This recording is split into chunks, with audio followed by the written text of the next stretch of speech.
this is so cool to be right here on the main stage. Tell us where we are and what this used to be.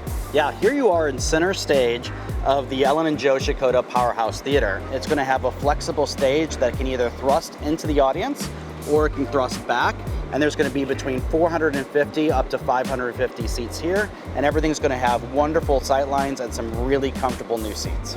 Wow, so the theater goer can expect to experience what when they come to this new reimagined theater? Well, there's going to be a lot of new things that we can do creatively.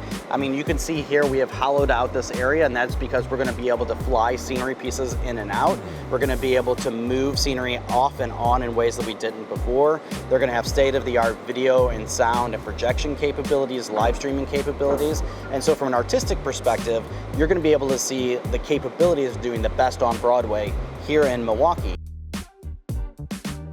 So this is the Herzfeld Education and Engagement Center, and it will be our downtown hub for arts education and engagement. Wow, so this is really another space, the hub, like you said, that really is making the experience of live theater to be a welcoming place for everybody. That's right. I mean, we are here to serve the vast, diverse population of Milwaukee, whether it is little children and education programs, all the way up to octogenarians and 90-year-olds plus.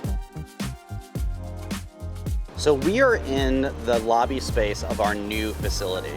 So it is the Hack Grand Lobby. And if you look behind us here, this is the historic facade of the 1890s Oneida Street Power Station. And that is, as you can see, been well maintained. And it's going to have an addition onto it, which is the new section of the building, which looks like a beautiful modern building. So this is great juxtaposition.